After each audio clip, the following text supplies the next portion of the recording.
Can't wait to hear this. Okay, so we want to hear the story, Grammy. About how I picked up your grandfather? Well, and how the ring got thrown into the mix. Oh, we,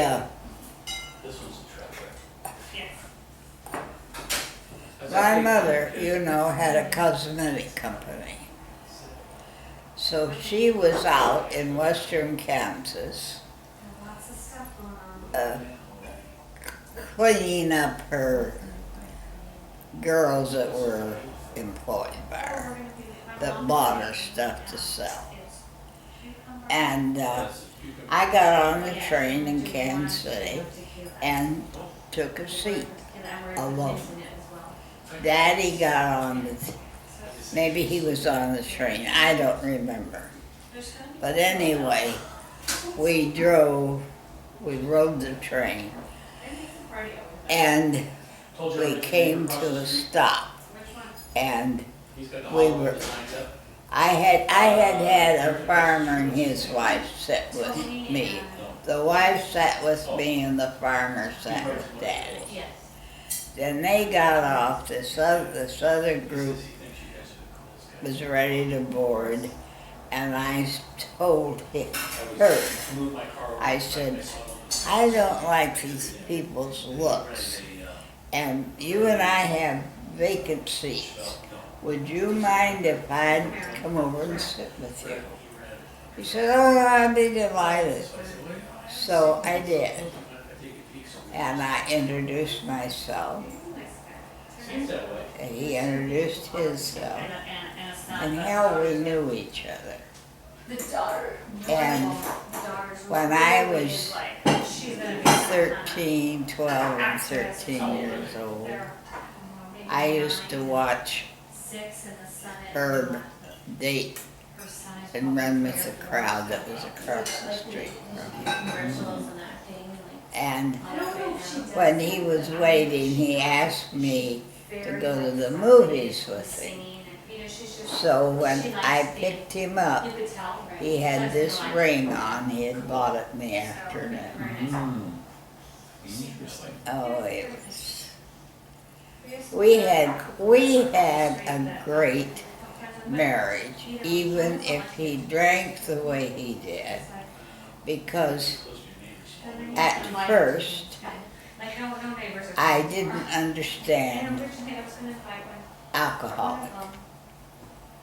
If you're not we all drank, but we weren't alcoholics. And I can't remember just when it was. I remember why it was. He got up one day from having been on a little binge, and it was in the morning. So he had a full night's sleep. He took a drink. So, waited a minute. He took another drink. He took 3 drinks for the third one to stay down. And that's when I knew, I realized, I felt what an alcoholic had to go through. And my sympathy was very sincere. It was very irritated at certain times because such assy things he could do. You were such a terror when you were a young kid. Like I gave that 3-carat diamond I have, I gave that to your dad. I said, I'm going to give it to you now because Auntie Sue wants it. I don't want to have any problems because I want it to stay in my family, and it's up to you what you do with it. I'm giving you it's 3 carats because I had 3 boys. And so he's got the ring. And And this one would be good because this is. he was quite a guy. He loved me dearly. He didn't even know what love meant until he married me, because he told me that himself. He had been married before, only because the gal was pregnant.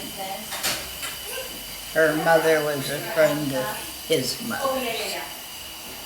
And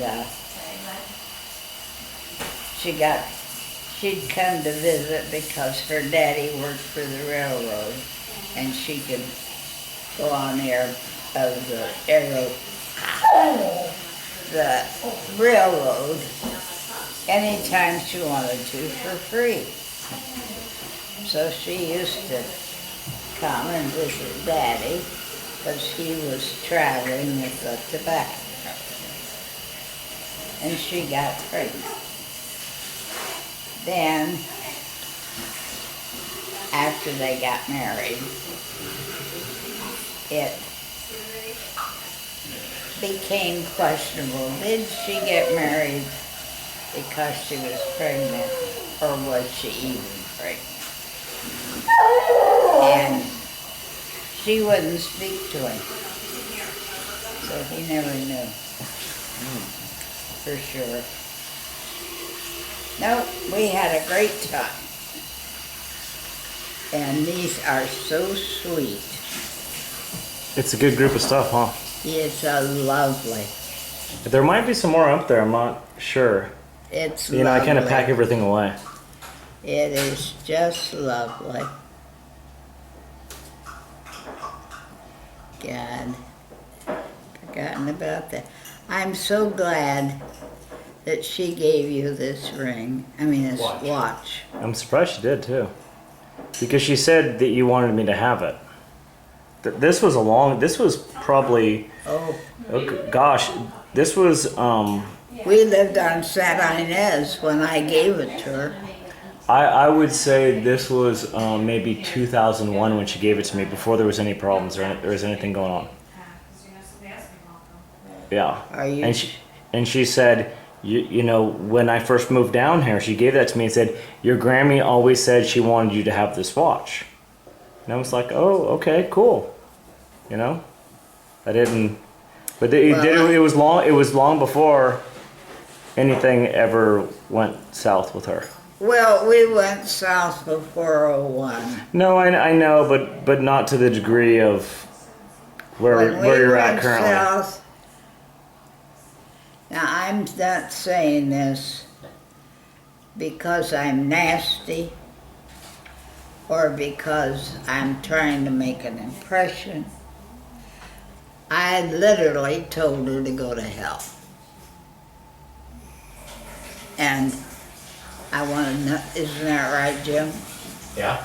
And I wanted nothing more to do with her. If she felt that way and talked that way about the family, because your dad was involved, you know all that. Yeah.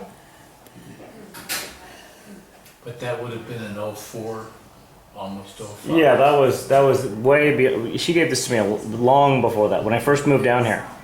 And she said your grandmother always wanted you to have this watch, and I said I had no idea, but thank you. When you moved down here, it was before '04, wasn't it? No. When I moved down here in 2000, and probably I started going down and seeing Sue and Jim Birmingham. They were married. They were, yes, I believe they were already married, and So I'd given it to her. I think long before. Yeah. But my point is that we lived on St. Inez, which would have been in the late '60s, early '70s. Right. And Susan had problems with you when you still lived in Kansas City, which would have been someplace prior to '86. Right. Okay, Yeah. so I mean, So this is 2000. not a new wound, This is 2000. Old wound, Yeah. festered. What did you say, Jim? I said this is not a new wound. that happened. It's an old wound that festered because she started a lot of this crap when you were in Kansas City before you ever moved to San Diego. I believe that Amy Sue probably gave me the watch because you had told her at some point that you had that you'd wanted me to have it. But I was newly down to Los Angeles and we were hanging out, and you know I was getting to know her and Jim Birmingham, and everything was new and fresh, and she was just, you know, Genial. she was being nice by doing that. She married Jim Birmingham in 1990. Right. So it would have been. So they were together. Because that was the year. But I never Jody met. I had never her met him accident. until I moved down here. Yeah. Because Jody had her accident in 1990, and we had to rent a different car to come to California because her Mercedes was in the shop. That's the only reason I know that. Jim's memory is, my memory is suddenly deserting me. Well, you're of age. Well, but I know something, but shit, I can't remember what it is. Well, as long as we have a little mini Christmas of remembrance, And have him, you know, yeah, To and back have Jimmy me take up. care of but that's very sweet of you. you. Yeah. Do you have anything like this? I have quite a bit of it too. How do you take care of it? Well, I keep it all in Herbie's jewelry box that you gave me. That black leather jewelry box that had like two things that opened up and Yeah. had different layers. So Yeah. it's all kept in there, But where do you keep the jewelry box? in my closet, in my So- bedroom. So it is only available to you? Yes. Yeah, I keep it up high on a shelf. It's, as well as I have the black hat with the red feather, and it says HH and I whenever I put that hat on, I was telling John this, it's so comfortable. It has like a silk inside. You guys put it on. It's expensive It's like, feeling. oh. Well, things are made very well then. But I'll tell you, it's so nice when you boys, at that time when he divided up that Yeah. stuff, Yeah. he was sick. He was dying. He was Yeah, was he beyond was dying. sick. Yeah. He was on the He, very last. he was step. he passed away about 3 weeks after that. Yeah, that was the last time I saw him. It was soon. It was soon. Very soon, yeah. He was very skinny. But you guys were playing Who's Herbie? But everybody wanted to make him, you know. He could not get out of his bed to go to the chair. You had to pick him up and Exactly. put him in that chair. You had to pick him up. And we brought him out into the family room that time. He sat out in the chair. For a while. Yeah. Then you put him back in the room, and then you guys were in there playing Who's Herbie with his stuff. And He liked it. it was some of the best times he had to very Who was doing the stage shows then? All of us. all of them. Bill was doing a lot of Billy it. was there. Whatever I was doing, and then play Who's Herbie? I'm Herbie. And you were having the different And go into his outfits on. closet and take out some of his clothes. And put it on. Right, and I remember there was one hideous jacket. And whoever I think was, I got that. they just loved it because it would go with, Can I bother you? oh, sure. Well, I know Bill loved a lot of his stuff. That I can't remember what the shirts were made of. They weren't rayon or something like that, but it was a phase at that time. Yeah. Oh, here we go. The camera on Jimmy. Gotta go back here I and just bet listen to my they were voice. silk. No, they weren't silk. Yeah, they're polyester. They were polyester. They were Yeah. red, something like that. So he got a bunch of them because that was just perfect, and he loved wearing them. For living in LA at the time. Yeah. Very vintage. Grammy. There'd been a what? Very vintage. Oh yeah. It was his shirts that were in style then were vintage and in style again. Plus, I have a lot of his shirts. The what's the polyester, the black shirts with big collars. Like I have a maroon button-up shirt that he had. It was short sleeve. His black trench coat. It's an He overcoat. loved his clothes. Some of those belts with the salamander. The salamander God. things on Oh, it. you got that? That's got the bolo tie. Yeah, yeah. We gotta document all this I also stuff. have all the Wattel and Are they Reed. really salamanders or are they tarantulas or I think they're or scorpions. And then I have the That's what Wattel and Reed tie clips. Yeah. And then I have the pearl cufflinks that have pearls on them, and then the cufflinks that are like it's like a red, like it's not like a root. I don't know what it's like. Kind of like those green ones, but it's like a red stone. It's not a stone. It's like Was it a ruby? I don't know. But I have quite a few cufflinks. Oh, he had a I lot have of quite a few He, cufflinks. he loved to wear I cufflinks. think what Well, that else? was the 50s. Well, Yeah, yes. absolutely. And Dad loved to dress up. His tailor just adored him. Of course he did, because he spent a fortune with them. Well, it He wasn't. couldn't buy clothes off the rack because of his size. He had a couple places, Saks Fifth Avenue. Yeah. They could get some clothes in it, but he had to go to a couple stores to get them. Well, But- if we went to New York, he could buy them. But Saks Fifth Avenue down at Palo Alto. Yeah, Palo Alto, they carried a couple in his size, because he'd come down and get them. I forgot what it was. It was like he wore a 46 Portly. I don't know. But it was a size nobody carried to speak of. Right. So he either found something like. He was a little bigger than the average person at Well, that they point. didn't have the big and tall stores that Right. they have now. Yeah. So he either had a tailor that made things, or every once in a while he could catch something that was custom for something like a Saks Fifth Avenue.